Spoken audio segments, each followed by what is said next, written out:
Арсен Сергеевич, здравствуйте. Текущая эпидемиологическая ситуация в Якутии. Добрый день. Ситуация у нас остается тяжелой. На сегодняшний день здесь всего зарегистрировано 3389 случаев новой коронавирусной инфекции с начала эпидемии. Из них за последние сутки 99 случаев. Это самое большое количество заболевших за июнь месяц.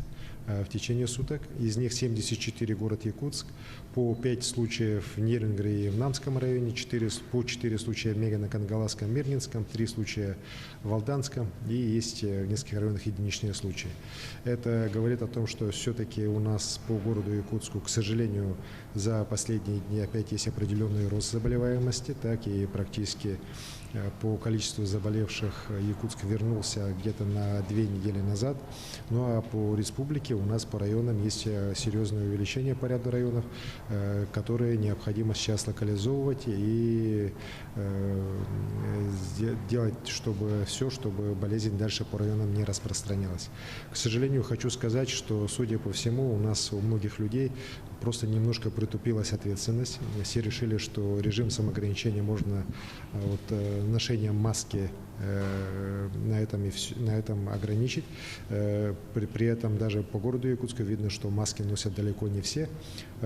И на сегодняшний день меры санитарно-эпидемиологического характера, даже тоже практически элементарное мытье рук постоянно и так далее, многие забыли. Так? Ну и, конечно же, ответственность руководителей за то, чтобы на рабочие места люди не допускались с признаками ОРВИ, с высокой температурой, тоже, к сожалению, в ряде учреждений, предприятий не соблюдается, и в результате этого мы видим и наличие таких внутрикорпоративных заражений, причем достаточно больших, от которых болезнь дальше заносится уже в семьи, ну и со всеми вытекающими уже последствиями.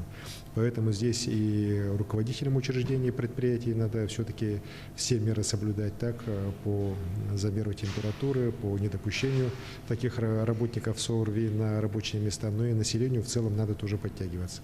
Не надо думать, что только ограничительные меры по ношению масок способны дать быстрый, эффективный и положительный результат. У нас на сегодняшний день 26 человек находятся в тяжелой ситуации, и 5 находятся из них на аппаратах ИВЛ. Врачи борются за их жизни. Мы надеемся на лучшее. За последние сутки 108 человек у нас полностью выздоровело. Радует то, что все-таки у нас количество выздоровевших полностью стабильно уже последние дни превышает количество заболевших. Мы все-таки надеемся, что к концу недели мы начнем снижение заболеваемости как по городу Якутску, так и по районам. Но для этого, еще раз говорю, каждому из нас надо все-таки свою личную ответственность серьезно повысить. Спасибо.